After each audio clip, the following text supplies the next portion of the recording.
सुप्रसिद्ध कञ्चनजङ्घा 7-in-1 अगरबत्तीको उत्पादक सावित्री अगरबत्ती उद्योग प्रस्तुत गर्दछ प्रकृतिको सुगन्धले भरिएको मिठो सुवास जसले घरलाई शुद्ध र वातावरणलाई शान्त बनाउँछ। ओम सम्रानी कपधूप। दर्शकवृन्द नमस्कार। केन्द्रबिन्दु समाचारमा यहाँहरूलाई स्वागत गर्छु। म मनोज नेउपाने। दर्शकवृन्द, केन्द्रबिन्दु समाचारमा हामी दिनभरिका महत्त्वपूर्ण तथा खोजमूलक समाचारहरू सम्प्रेषण गर्ने गर्छौँ। आजको केन्द्रबिन्दु समाचार सुरु गरौँ प्रमुख शीर्षकहरूबाट।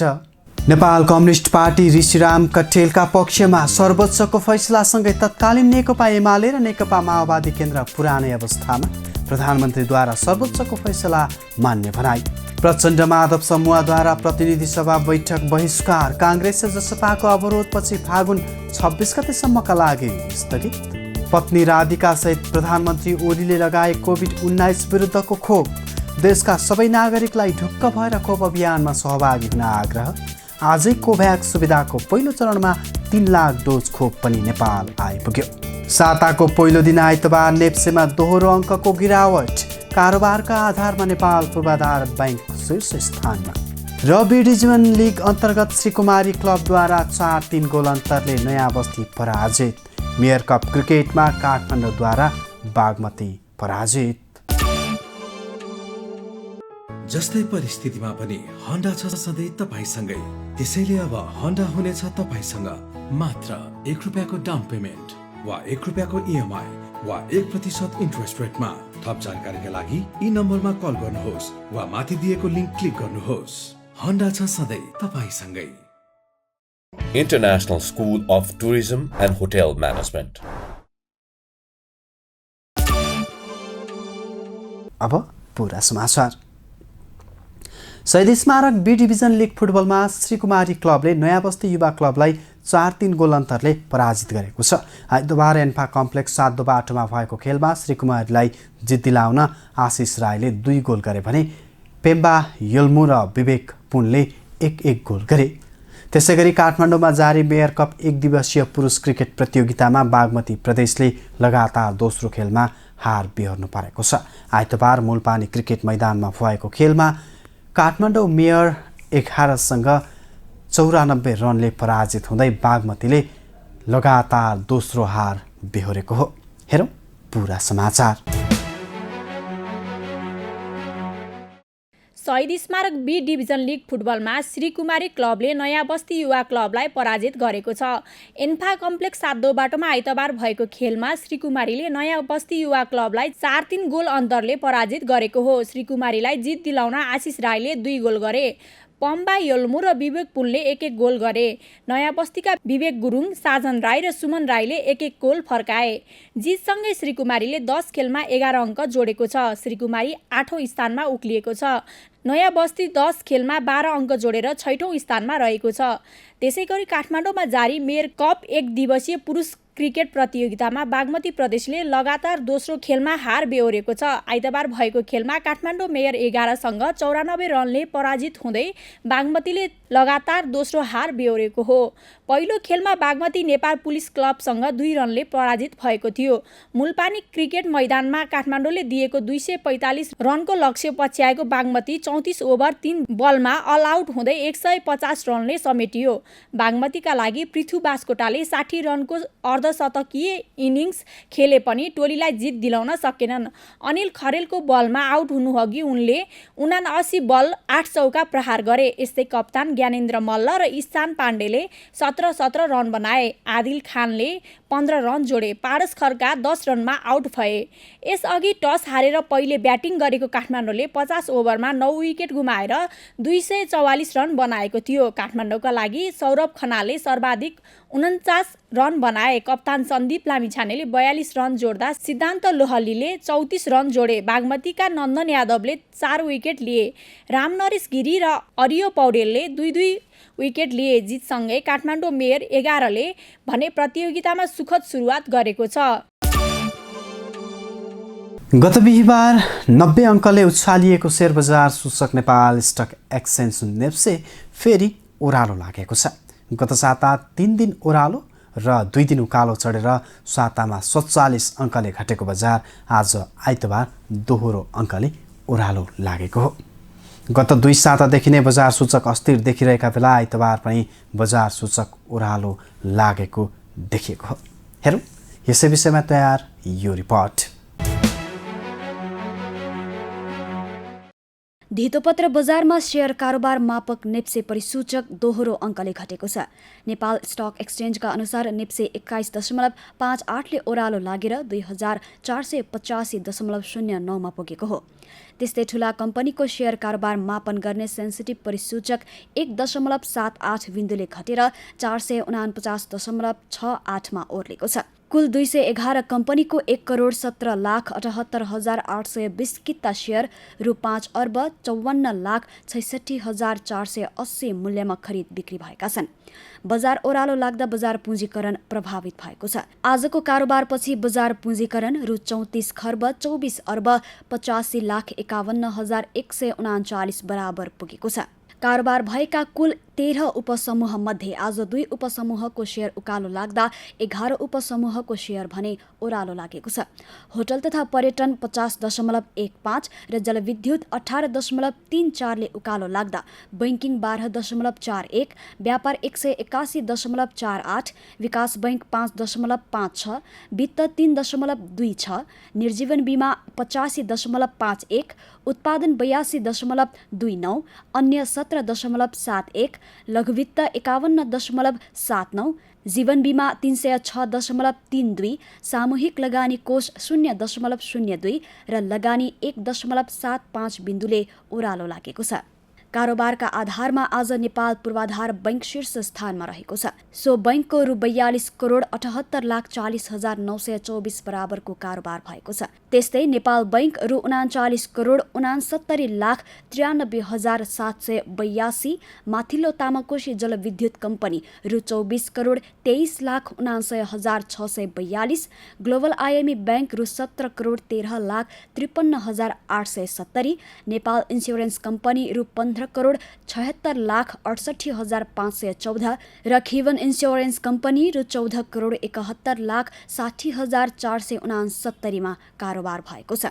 त्यसैगरी नेपाल पुनर्बीमा कम्पनी रु 11,38,43,905, नेको इन्स्योरेन्स रु 11,18,31,852, नेपाल लाइफ इन्स्योरेन्स कम्पनी रु 10,96,98,840 र नेपाल दूरसञ्चार कम्पनी रु 10,46,46,101 बराबरको कारोबार भई शीर्ष स्थानमा रहेका छन्।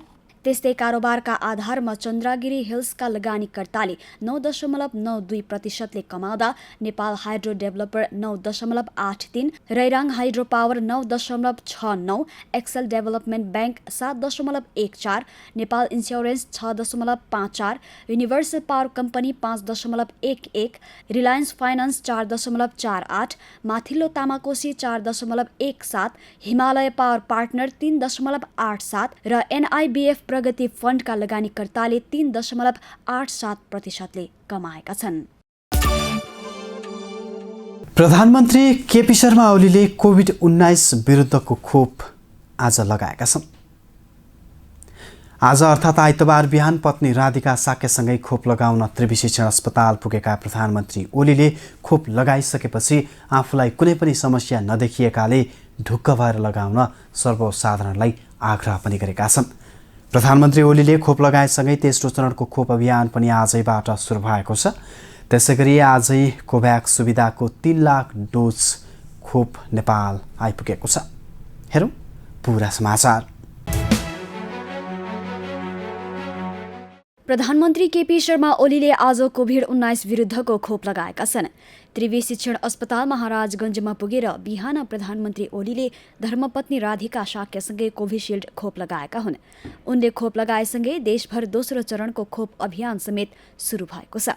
उनीसँगै खोप लगाउन अर्थमन्त्री विष्णुप्रसाद पौडेल, परराष्ट्र मन्त्री प्रदीप कुमार गेवाली, स्वास्थ्य तथा जनसङ्ख्या मन्त्री हृदय त्रिपाठी र उद्योग वाणिज्य तथा आपूर्ति मन्त्री लेखराज भट्ट अस्पताल पुगेका थिए।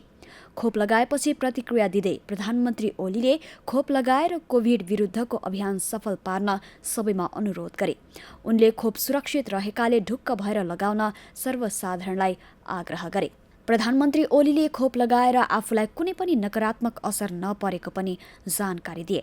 मैले कोभिडको सुई लगाएँ, भ्याक्सिन लगाएँ, तर अहिलेसम्म त्यसको साइड इफेक्ट केही पनि देखिएको छैन। हुँदैन होला भन्ने लागेको छ। म सबैलाई आग्रह गर्न चाहन्छु कि कोभिड-19 विरुद्धको हाम्रो लडाइँ अब खोप मार्फत हुने चरणमा पुगेको छ। सबैले खोप लगाएर कोभिडलाई पराजित गर्ने हाम्रो अभियानलाई सफल पारौँ भन्ने म आग्रह गर्न चाहन्छु सबैलाई। गृहमन्त्री रामबहादुर थापाले भने बलम्बु स्थित सशस्त्र प्रहरी अस्पताल पुगेर कोरोना विरुद्धको खोप लगाएका छन्।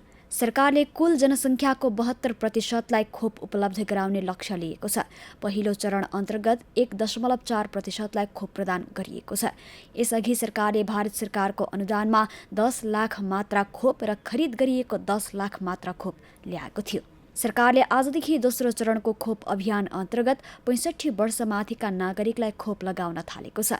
20 दिनसम्म चल्ने ज्येष्ठ नागरिक खोप अभियानमा 16,000 खोप प्रदान गरिने जनाइएको छ। त्यस्तै कोभ्याक्स सुविधा अन्तर्गत प्राप्त हुने कोभिड-19 विरुद्धको खोपको 3 लाख डोज खोप आइतबार नेपाल आइपुगेको छ।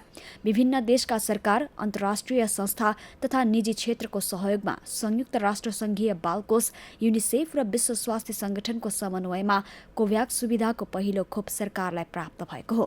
कोभ्याक्सले नेपाललाई प्रदान गर्ने 19,20,000 मात्रा खोपमध्ये पहिलो चरणमा आज सेरम इन्स्टिच्युट अफ इन्डियाले उत्पादन गरेका 3,48,000 मात्रा अस्ट्राजेनेका खोपका साथै 3,50,000 थान सिरिन्ज र 3,500 थान सुरक्षित खोप बाकस स्वास्थ्य तथा जनसङ्ख्या मन्त्री हृदयेश त्रिपाठीलाई आजै त्रिभुवन अन्तर्राष्ट्रिय विमानस्थलमा हस्तान्तरण गरिएको हो।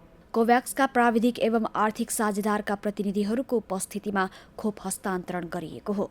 कोभ्याक्स सुविधाका लागि Australia, Finland, France, Germany, Japan, Korea, Norway, Qatar, Saudi Arabia, Switzerland, बेलायत, अमेरिका तथा युरोपेली आयोगका साथै विभिन्न सामाजिक संस्था तथा व्यापारिक प्रतिष्ठानहरूले सहयोग गरेका छन्। प्रतिनिधि सभाको बैठक फागुन 26 गते दिउँसो 1 बजेसम्मका लागि स्थगित भएको छ। आइतबार बोलाइएको बैठक नेपाली काङ्ग्रेस र जनता समाजवादी पार्टीले अवरोध गरेपछि संसद सचिवालयले सूचना टाँस गरेर बैठकको नयाँ मिति फागुन 26 गते दिउँसो 1 बजेका लागि तोकिएको हो। आइतबारको संसद बैठक नेकपाको प्रचण्ड माधव समूहले बहिष्कार गरेको थियो भने काङ्ग्रेस र जसपाले नाराबाजी गर्दै अवरुद्ध गरेका थिए। संसद सचिवालयले आइतबारको बैठकको कार्यसूचीमा संसद नभएका बेला सरकारले ल्याएका अध्यादेश पेश गर्ने विषय र वर्तमान र पूर्व सांसदहरूको निधनमा प्रस्ताव गर्ने विषय उल्लेख गरेको थियो। हेरौँ यसै विषयमा तयार एक रिपोर्ट। प्रतिनिधि सभा बैठक फागुन 26 गतेसम्मका लागि स्थगित भएको छ। प्रमुख प्रतिपक्षी दल नेपाली काङ्ग्रेस र जनता समाजवादी पार्टीले संवैधानिक परिषद सम्बन्धी अध्यादेशको विरोध जनाएपछि बैठक स्थगित गरिएको हो। अर्को बैठक फागुन 26 गते दिउँसो 1 बजे बस्ने संसद सचिवालयले जनाएको छ। पुनर्स्थापनापछि आइतबारका लागि डाकिएको बैठकमा संविधानको प्रतिकूल संवैधानिक परिषद सम्बन्धी अध्यादेश ल्याइएको भन्दै काङ्ग्रेस र जसपाका नेताहरूले सदनमा नाराबाजी गरेका थिए। यद्यपि काङ्ग्रेसको विरोधका बीच अध्यादेश पेश गरिएको थियो। अर्कातर्फ दाहाल नेपाल समूहका सांसदहरू भने त्यसअघि नै बैठक छाडेर बाहिरिएका थिए। आइतबार निर्धारित समयभन्दा झन्डै 1 घण्टा पछि अर्थात् 5:10 पछि सुरु भएको बैठकमा जबरजस्ती अध्यादेश पेश गरिएपछि काङ्ग्रेस र जसपा सांसदहरूले अगाडि गएर नाराबाजी गरेका थिए। त्यसपछि सभामुख अग्निप्रसाद सापकोटाले बैठक 10 मिनटका लागि स्थगित गरेका थिए। यद्यपि 1 घण्टासम्म पनि बैठक सुचारू हुन नसकेपछि 26 गतेका लागि बैठक सारिएको हो। सरकारको नेतृत्व गरिरहेको नेकपाभित्र आधिकारिकताको विवाद उत्कर्षमा पुगिरहेका बेला सुरु भएको प्रतिनिधि सभाको 7औं अधिवेशनलाई राष्ट्रिय तथा अन्तर्राष्ट्रिय जगतबाट कौतूहलताका साथ हेरिएको थियो। बैठक सुरु भएसँगै दाहाल नेपाल समूहका नेता भीम रावलले अब प्रधानमन्त्री केपी शर्मा ओली कुन पार्टीका भन्दै प्रश्न गरेका थिए। उनको प्रश्नसँगै सो समूहले बैठक बहिष्कार गरेको थियो। उनीहरूको बहिष्कारपछि काङ्ग्रेसका सचेतक पुष्पा भुसालले प्रमुख प्रतिपक्षी दलले अध्यादेशलाई स्वीकार गर्न नसकिने भन्दै फिर्ता लैजान आग्रह गरेकी थिइन्। उनको आग्रहपछि काङ्ग्रेसका प्रमुख सचेतक बालकृष्ण खाँडले संविधान विपरीत आएको संवैधानिक परिषद सम्बन्धी अध्यादेश अविलम्ब फिर्ता गर्नुपर्ने माग गरेका थिए। त्यसपछि सभामुख अग्निप्रसाद सापकोटाले अध्यादेश पेश गर्ने कार्यक्रम अगाडि बढाएपछि काङ्ग्रेसले संसदमा अवरोध खडा गरेसँगै बैठक 3 दिनपछि अर्थात् बुधबार 1 बजेका लागि बोलाइएको हो। दर्शकबिन अब आजको टप 1 न्युजको पालो। सर्वोच्च अदालतले नेपाल कम्युनिस्ट पार्टी नामक राजनीतिक दल ऋषिराम कट्टेलले नेतृत्व गरेकै दलको भएको फैसला गरेको छ। न्यायाधीशद्वय बमकुमार श्रेष्ठ र कुमार रेग्मीको इजलासले आइतबार उक्त दल कट्टेलकै भएको फैसला गरेसँगै तत्कालीन नेकपा एमाले र नेकपा माओवादी केन्द्र पुरानै अवस्थामा फर्किएका छन्। त्यसैगरी प्रधानमन्त्री केपी शर्मा ओलीले सर्वोच्चको आदेशलाई आफूहरूले मान्ने प्रतिक्रिया दिएका छन्। हेरौँ पूरा रिपोर्ट। सर्वोच्च अदालतले नेपाल कम्युनिस्ट पार्टी नामक राजनीतिक दल ऋषि कट्टेलले नेतृत्व गरेकै दलको भएको फैसला गरेको छ। न्यायाधीशद्वय बमबहादुर श्रेष्ठ र कुमार रेग्मीको इजलासले आज उक्त दल कट्टेलकै भएको फैसला सुनाएको हो। रिट निवेदकको माग बमोजिम रिट जारी गर्ने अदालतको फैसला भएको सर्वोच्च अदालतका सहप्रवक्ता देवेन्द्र ढकालले जानकारी दिए। केपी शर्मा ओली र पुष्पकमल दाहाल प्रचण्डले नेतृत्व गरेको नेपाल कम्युनिस्ट पार्टी नेकपाले आफ्नो दलको नामसँग जुदाएको भने नेपाल कम्युनिस्ट पार्टीका अध्यक्ष ऋषिराम कट्टेलले रिट निवेदन दायर गरेकोमा सुनवाई यही फागुन 13 गते सम्पन्न भएको थियो। अध्यक्ष कट्टेलले निर्वाचन आयोगमा 2069मा नेकपाका नाममा आफूले दल दर्ता गरेको तर तत्कालीन नेकपा एमाले र नेकपा माओवादी बीच 2075 साल जेठ 3 गते एकता भएर नेपाल कम्युनिस्ट पार्टी नेकपाका नाममा निर्वाचन आयोगमा दल दर्ता भएको विरुद्ध निवेदन दायर गरेका थिए। अध्यक्ष कट्टेलले आयोगमा त्यस विरुद्ध उजुरी दिए पनि ओली र दाहाल अध्यक्ष रहेको नेपाल कम्युनिस्ट पार्टी नेकपाका पक्षमा निर्णय गरेको थियो। सो निर्णय विरुद्ध अध्यक्ष कट्टेलले 2075 साल मङ्सिर 21 गते अदालतमा रिट निवेदन दायर गरेका थिए। सर्वोच्चको फैसलासँगै तत्कालीन नेकपा एमाले र नेकपा माओवादी केन्द्र पुरानै अवस्थामा फर्किएका छन्। एकीकृत भएको नेपाल कम्युनिस्ट पार्टी नेकपा राजनीतिक दल सम्बन्धी ऐन विपरीत देखिँदा उत्प्रेषणको आदेशले बदल गर्ने फैसला अदालतले गरेको हो। सर्वोच्चको आदेशमा भनिएको छ निर्वाचन आयोगका यी दुवै निर्णय बदल भए पश्चात साबिकमा निर्वाचन आयोगमा राजनीतिक दलका रूपमा दर्ता रहेका नेपाल कम्युनिस्ट पार्टी एकीकृत मार्क्सवादी लेनिनवादी र नेपाल कम्युनिस्ट पार्टी माओवादी केन्द्र अलग अलग राजनीतिक दलका रूपमा साबिक अवस्थामा कायम रहने हुँदा अब यी दुवै राजनीतिक दलले एकीकरण गर्ने भएमा राजनीतिक दल सम्बन्धी ऐन तथा नियम विपरीत नहुने गरी निर्णय गरी अविलम्ब निर्वाचन आयोगमा उपस्थित हुन जानकारी दिई शीघ्र कानुन बमोजिम आवश्यक निर्णय गराउनु। तर पूर्व नेकपा एमाले र पूर्व नेकपा माओवादीका नेताहरूले सो निर्णयपछि के गर्ने भन्ने धारणा राखेका छैनन्। यसैबीच प्रधानमन्त्री केपी शर्मा ओलीले भने सर्वोच्चको फैसलालाई आफूले मान्ने प्रतिक्रिया दिएका छन्। संसद भवन बानेश्वरबाट बाहिरिने क्रममा पत्रकारलाई संक्षिप्त प्रतिक्रिया दिँदै प्रधानमन्त्री ओलीले फैसलाको पूर्णपाठ आइसकेपछि के गर्ने भन्ने निर्णय गर्ने बताएका छन्। हामी अदालतको फैसलालाई मान्छौँ, त्यसको कार्यान्वयन गर्छौँ। हस्त दर्शकबिन आजका लागि केन्द्रबिन्दु समाचार सकिएको छ। भोलि पुनः यसै समयमा हामी उपस्थित हुने नै छौँ। तबसम्मका लागि बिदा दिनुहोस्। केन्द्रबिन्दु न्युज हेर्दै गर्नुहोला। नमस्कार। कलङ्कीमा अवस्थित नेपालकै पहिलो ठुलो र अत्याधुनिक होलसेल बजार एनबीटीसी सञ्चालनमा कम्प्लेक्समा सम्पूर्ण फेन्सी तथा कस्मेटिक सामानहरू होलसेल मूल्यमा उपलब्ध छन्।